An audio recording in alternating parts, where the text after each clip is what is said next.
በዓለም የስልክ ገበያ ውስጥ ግማሽ ያክሉን ተቆጣጥሮ የነበረው ኩባንያ በጥቂት ዓመታት ውስጥ ሁሉንም ነገር እንዴት አጣ? ይህ የግዙፉና በአንድ ሰሞን ዓለምን በስልክ ኢንዱስትሪው የተቆጣጠረው የኖኪያ መነሳትና ውድቀት ታሪክ ነው። እንደ አውሮፓውያን አቆጣጠር በ2007 በዚች ምድር ላይ ከተሸጡ የሞባይል ስልኮች ውስጥ ግማሹን ሙሉ በሙሉ የሚቆጣጠረው አንድ ኩባንያ ነበር። የስልኩ ጥሪ ድምፅ በሰው ልጆች ታሪክ ውስጥ በቀን ከ1.8 ቢሊዮን ጊዜ በላይ የሚደመጥ እጅግ ታዋቂ ዜማ ነበር። ኩባንያው ከ130 ሺህ በላይ ሰራተኞች ነበሩት። የኒውዮርኩ ታዋቂ የዓለም የንግድ ቦታ ዎል ስትሪት የፋይናንስ ሊቃውንትም የማይነካው የሞባይል ንጉስ ይሉት ነበር።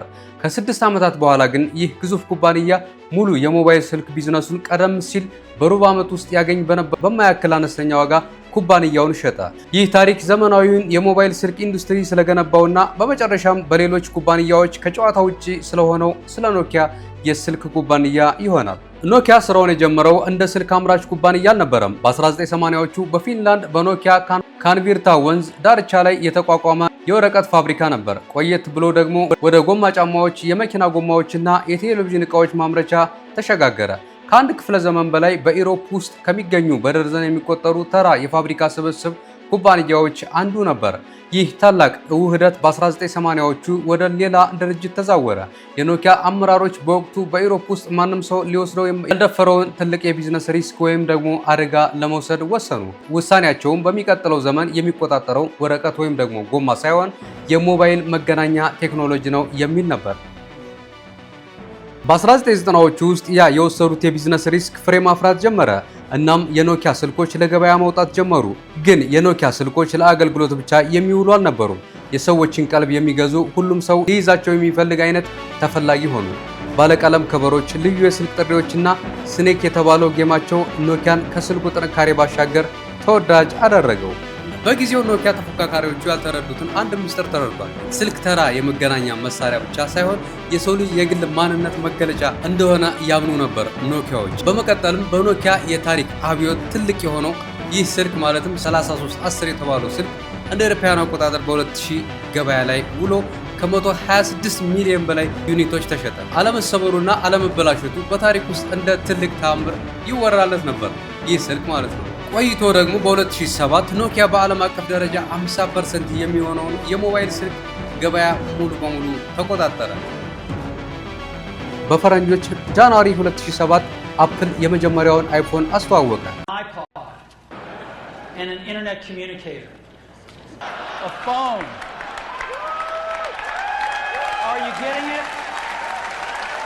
ነገር ግን በፊንላንድ የሚገኘው የኖኪያ ዋና መስሪያ ቤት የመጀመሪያ ምላሽ ድንጋጤ አልነበረም። ይልቁኑ ንቀትና ጥርጣሬ ነበር። በኋላም ቢሆን የአይፎን ስልክ የባትሪ ዕድሜው ደካማ እንደሆነ ታወቀ።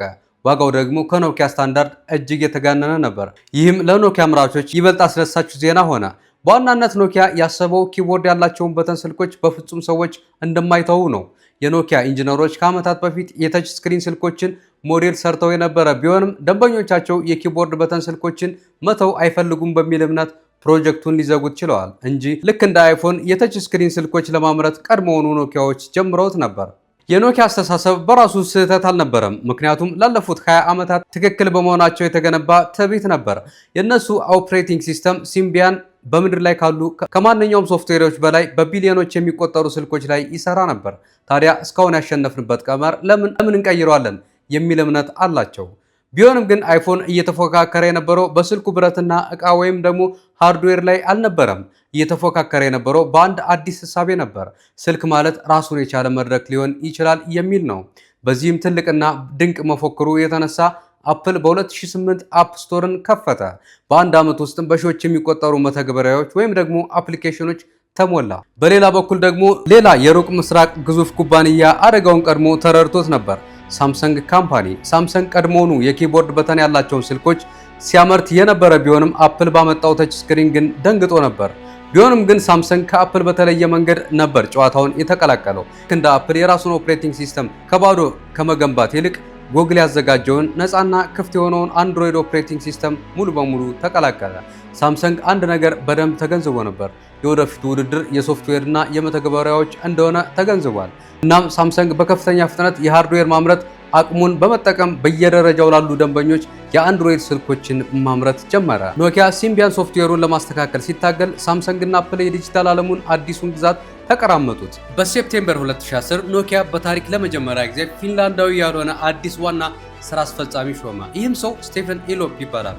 የቀድሞ የማይክሮሶፍት ስራ አስፈጻሚ የነበረ የቴክኖሎጂ ቁንጮ ሰው ነው። ስቴፈን ኤሎፕ ስራ በጀመረ በአምስተኛው ወር የኖኪያ የመጨረሻ ዕጣ ፈንታ የሚወስን አንድ ምስጢራዊ ደብዳቤ ለሰራተኞቹ ይልካል። በደብዳቤውም የኖኪያ አደገኛ ሁኔታ ሲያስረዳ እሳት በያዘው የነዳጅ ማውጫ መድረክ ላይ እንደቆመ ሰው ነን፣ ወይ እዛ ቆመን በእሳት እንቃጠላለን ወይም ደግሞ በህይወት ለመቆየት ወደሚቀዘቅዘው ውቅያኖስ ውስጥ ዘለን እንገባለን ሲል ገለጸ። ይህም ሚስጥራዊ ደብዳቤ ሳይታሰብ ለህዝብ ሾልኮ ወጣ። ወዲያውኑም ኤሎፕ የኖኪያን አስገራሚ ውሳኔ ይፋ አደረገ። ኖኪያ ለዓመታት ሲጠቀምበት የነበረውን የራሱን ሶፍትዌር ሙሉ በሙሉ ይተዋል ብሎ ገለጸ። ነገር ግን ትልቁ የኖኪያ ስህተት የተሰራው እዚህ ላይ ነበር። ኖኪያ እንደ ሳምሰንግ ወደ አዲሱና ስኬታማው አንድሮይድ ከመቀላቀል ይልቅ ከማይክሮሶፍት ጋር በመወገን ዊንዶውስ ፎን የተባለውን ሶፍትዌር ብቻ ለመጠቀም ወሰነ። ይህ ውሳኔ ኖኪያ እንዲወድቅ ያደረገው የመጨረሻውና ትልቁ ውሳኔ ሆነ። ምክንያቱም አዲሶቹ የዊንዶውስ ፎን ስልኮች ገና ወደ ገበያ ሳይወጡ ኖኪያ ለደንበኞቹና ለሶፍትዌር ሰሪዎች የአሁኑ ስልኮቻችን አርጅተዋል፣ አትግዟቸው ብሎ በገዛ እጁ እንደመናገር ተቆጠረ። በዚያን ወቅት ሳምሰንግ ጋላክሲ ኤስ2 እና ጋላክሲ ኤስ3 ስልኮችን በማውጣት የአንድሮይድ ንጉስ ሆነ። አፕል ደግሞ በአይፎን 4 እና 4ኤስ ገበያውን በበላይነት መራ። ሶፍትዌር ሰሪዎች መተግበሪያዎችን ወይም ደግሞ አፕሊኬሽኖችን የሚሰሩት ለአፕል እና ለሳምሰንግ ብቻ ሆነ። ዊንዶውስ ፎን ማንም አፕሊኬሽን ሊሰራለት የማይፈልገው ሶስተኛ ተወዳዳሪ ሆነ። መተግበሪያ ወይም ደግሞ አፕሊኬሽን የለም ማለት ደግሞ ደንበኛ የለም ማለት ነው። በ2013 የኖኪያ የዓለም ስማርትፎን ሽያጭ ድርሻ ወደ 3% ዝቅ አለ። አስቡት፣ በ2007 50%ን የስልክ ገበያ የያዘው ይህ ግዙፍ የስልክ ብራንድ በ2013 ወደ 3% ዝቅ አለ። በሴፕቴምበር 2013 ማይክሮሶፍት የኖኪያን ሙሉ የሞባይል ስልክ ክፍል በ7.2 ቢሊዮን ዶላር ለመግዛት መስማማቱን አወጀ። በምድር ላይ ያለ እያንዳንዱ ሰው የሚያውቀውን ያንን ግዙፍ ስም ማይክሮሶፍት ሊገዛው ወሰነ። ለማይክሮሶፍት ሲኢኦ ስቲቭ ባልመር ውሳኔው ስትራቴጂካዊ ነበር። የሞባይል ስልኩን በመግዛት ለማይክሮሶፍት ሶፍትዌር ትልቅ በር ይከፍታል የሚል ነበር። ነገር ግን ነገሩ የሰመረ አልነበረም። ማይክሮሶፍት የኖኪያን የሞባይል ስልክ ክፍል ዲቫይስ ኤንድ ሰርቪስ በገሃድ ገዛ። እናም በጁላይ 2015 ግዢው ከተፈጸመ ከሁለት ዓመታት ባነሰ ውስጥ 7.6 ቢሊዮን ዶላር ክስረት ተመዘገበ። ይህም ግዢውን ለመፈጸም ካወጣው ሙሉ ገንዘብ በላይ ኪሳራ ነበር። በዚህም ምክንያት ዊንዶውስ 7800 የኖኪያ ሰራተኞችን ከስራ አባረረ። በአንድ ወቅት ራሱን የሞባይል ስልክ ኢንዱስትሪ አድርጎ ያቀረበው ታላቁ ኖኪያ በአፕል የፈጠራ የበላይነትና በሳምሰንግ ፍጥነትና የገበያ ወረራ ከጨዋታ ውጭ ሆኖ ኖኪያ የሚባለው ስም ታሪክ ሆነ። አብዛኛው ሰው የማያስተውለው ትልቁ እውነታ ግን ይህ ነው። ኖኪያ የሚባለው ኩባንያ በእርግጥ አልሞተም። የሞተው የኖኪያ የሞባይል ስልክ ቢዝነስ ክፍል ብቻ ነበር። ኖኪያ የፈጠራ መብቶችንና ከፍተኛ ትርፍ የሚያስገኘውን የቴሌኮም መሰረተ ልማት ቢዝነሱን ይዞ ቀጥሏል።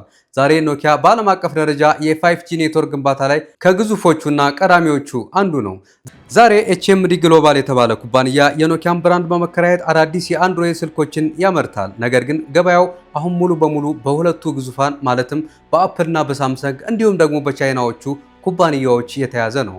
ታዲያ ኖኪያን በገሃድ የገደለው ምንድን ነው ካልን አንድ ውሳኔ አይደለም፣ የውሳኔዎች ቅደም ተከተል እንጂ። አፕል የሶፍትዌር አብዮት ይዞ ሲመጣ ንቆ ማየት፣ ሳምሰንግ ከአንድሮይድ ጋር ተጣብቆ በፍጥነት ሲያድግ የራሱን አሮጌ ሶፍትዌር ለማሳደግ መታገልና በመጨረሻም በአንድ ድራማዊ ደብዳቤ አዲሱ ሳይዘጋጅ አሮጌውን መግደል። በዚህ ሁሉ የነገሮች መተሳሰርና ያልተጠበቀ ክስተት የኖኪያ ስልክ ከገበያ ሊወጣ ችሏል። የኖኪያ የቀድሞ ሲኢኦ ጆርማ አሊላ በወረቀታቸው ማጠቃለያ ላይ የተናገሩት ታዋቂ ንግግር ነበር።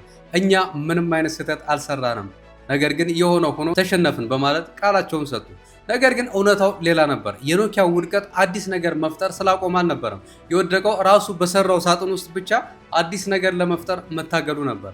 ዓለምን ስልክ በኪሱ ይዞ እንዲዞር ያስተማረው ኩባንያ በመጨረሻም ዓለም በኪሱ ይዞ የሚዞረው ስልክ ብቻ ሳይሆን ኮምፒውተር ጭምር መሆኑን ሳይረዳ ቀረ።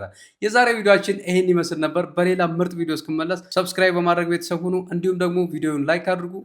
ይመቻችሁ። ሰላም ሁኑ።